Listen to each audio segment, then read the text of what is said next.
ሰላም በህይወታችሁ ውስጥ ምንም ብታደርጉ ወደፊት መራመድ ያቃታችሁ ወይም ሁል ጊዜ ጉልበታችሁ የሚማትት የመሰላችሁ ጊዜ አለ። ብዙ ጊዜ ውድቀታችን የሚመጣው ከራሳችን ሳይሆን በዙሪያችን ካሉ መርዛማ ሰዎች ሊሆን ይችላል። የዛሬ ቪዲዮ ዋና ዓላማ ዛሬ በህይወታችሁ ስኬታማና ደስተኛ ለመሆን በአስቸኳይ ልትርቋቸው የሚገቡ 7 የሰዎች አይነቶችን በዝርዝር እንመለከታለን። በሰው ልጅ ስነ ልቦና ውስጥ አካባቢ ወይም ኤንቫይሮንመንት ትልቅ ሚና ይጫወታል። እኛ በዙሪያችን ያሉ 5 ሰዎች አማካይ ውጤት ነን ተብሎ ይታመናል። የምንውልባቸው፣ የምናውቃቸው፣ የምናወራቸው፣ የምንቀርባቸው ሰዎች ሳናውቅ የአስተሳሰባችን አድማስ ይቀርጹታል። ጤናማ ማህበራዊ ህይወት ለስኬታችንና ለደስታችን መሰረት ቢሆንም አንዳንድ ሰዎች ግን እንደ መርዝ ቀስ በቀስ ህይወታችንን ያበላሻሉ። እነዚህ ሰዎች ለይቶ ማወቅ የራስን ማራቅ ጭካኔ ሳይሆን የራስን ማንነት የመጠበቅ ግዴታ ነው። በዚህ ሰፊ ትንታኔ ቶሎ ልንርቃቸው የሚገቡ 7 ዋና ዋና የሰዎች አይነቶችን እና በህይወታችን ላይ የሚያደርሱትን ጉዳት በዝርዝር እንመለከታለን። አንደኛ፣ ሁልጊዜ ተጎጂ የሚመስል። እነዚህ ሰዎች በህይወት ውስጥ ለሚገጥማቸው ለማንኛውም ውድቀት፣ ችግር ወይም ስህተት ሌላውን ወገን ተጠያቂ የማድረግ ልዩ ተሰጥኦ አላቸው። ለእነሱ ድህነት መንግስት ተጠያቂ ነው። ለትዳራቸው መፍረስ የትዳር አጋራቸው ተጠያቂ ነው። ለስራ ማጣት ስራ አስኪያጃቸው ተጠያቂ ነው። እነዚህ ሰዎች አደገኛ ናቸው። ከእነዚህ ሰዎች ጋር ስንቀራረብ የእነርሱ የአስተሳሰብ ዘይቤ ወደ እኛ ይጋባል። ችግሩ ሲገጥመን መፍትሄ ከመፈለግ ይልቅ ማንን ተጠያቂ ላድርግ ወደሚል አስተሳሰብ እንገባለን። በተጨማሪ ለእነዚህ ሰዎች የምንሰጠው ምክርና እርዳታ ፍሬ አያፈራም። ምክንያቱም እነሱ የሚፈልጉት መፍትሄ ሳይሆን የሚራራላቸውና አብሮ የሚወቅስላቸው ሰው ነው። ሁለተኛ፣ በቅናት የታወሩ ጓደኞች። ቅናት ሰው ሰራሽ ሳይሆን ተፈጥሯዊ ስሜት ሊሆን ይችላል። ነገር ግን ጓደኛ ነኝ እያለ የእናንተን ስኬት የሚጠላ ሰው ግንኙነት መርዛማ ነው። እነዚህ ሰዎች እናንተ ደስ ስላችሁ የፊታቸው ገጽታ ይቀየራል፣ ወይም የእናንተ ስኬት ዝቅ የሚያደርግ ንግግር ይሰነዝራሉ። ለምሳሌ አዲስ ስራ ስታገኙ ደሞዙ ግን ይበቃሃል ወይም ቦታ በጣም ሩቅ አይደለም በማለት ደስታችሁ እንዲደበዝዝ ያደርጋሉ። እነዚህ ሰዎች በህይወታችሁ ውስጥ ተጽዕኖ ይፈጥራሉ። በእነዚህ አይነት ሰዎች ከተከበባችሁ ስኬታችሁን ለመደበቅ ትገደዳላችሁ። በራስ የመተማመን ስሜታችሁ ይጎዳል። እናንተ አዲስና ትልቅ ነገር ለመስራት ስታስቡ ሰዎች ምን ይሉኛል የሚለው ፍርሃት ይነግስባቸዋል። ሶስተኛ፣ መራቅ ያለባችሁ የሰዎች አይነት ድራማ ናፋቂዎች ናቸው። አንዳንዶች ህይወታቸውን ያለ ትርምስና ያለ ግጭት ትርጉም ያለው አይመስላቸውም። ሁልጊዜ አዲስ ጠብ፣ አዲስ ወሬ ወይም አዲስ ቅሬታ አላቸው። የእነርሱ ህይወት በግርግር የተሞላ ከመሆኑም በላይ እናንተንም በዚያ ድራማ ውስጥ ጎትቶ ያስገባቸዋል። ለምን መራቅ አለባችሁ?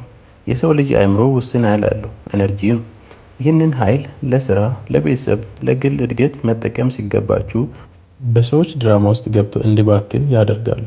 የድራማ ናፋቂዎች ሰላማዊ ድባብን ስለማይወዱ የእናንተ ሰላማዊ ህይወትን የማበላሸት ዝንባሌ አላቸው።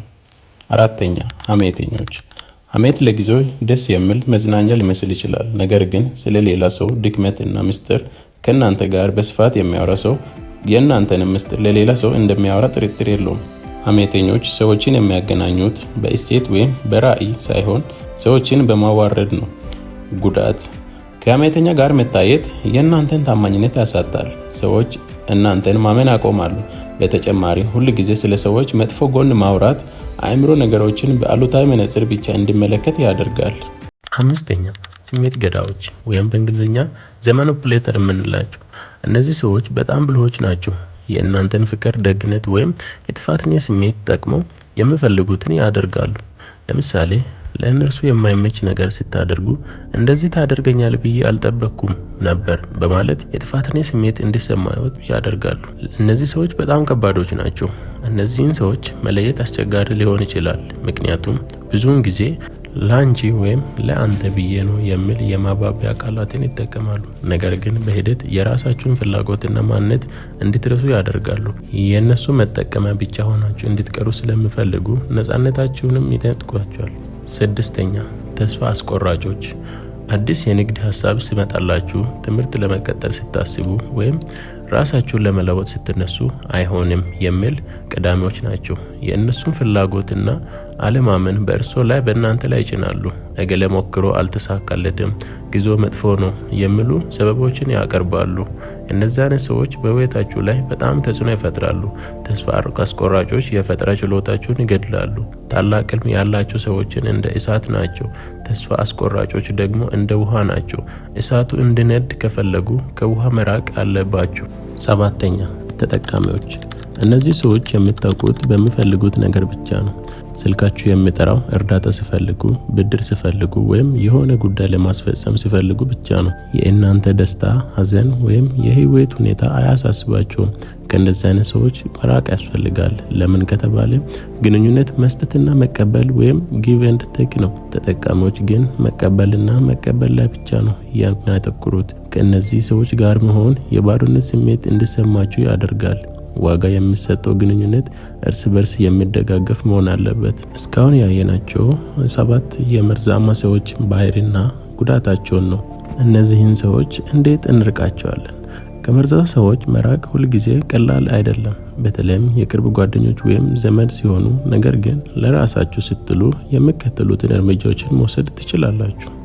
1ኛ ወሰን መወሰን ወይም ሴት ባውንደሪ በእንግሊዝኛ እንደሚባለው። ለሰዎች የሚሰጡትን ጊዜ፣ ጉልበት ወይም ይገድቡ። ሁል ጊዜ ለጥሪያቸው መልስ መስጠት ወይም ለድራማቸው ቦታ መስጠት የለባችሁ። 2ኛ ምስጢራችሁን ከእነዚህ አይነት ሰዎች መጠበቅ። መርዛማ እንደሆኑ ለለያችሁ ሰው የግል ህይወታችሁን ወይም የወደፊት እቅዳችሁን አታጋሩ። 3ኛ እምቢ ማለትን ተለማመዱ። የሌሎችን ፍላጎት ለማርካት ስትሉ የራሳችሁን ሰላም አታጥፉ። አልችልም ማለት መብታችሁ ነው።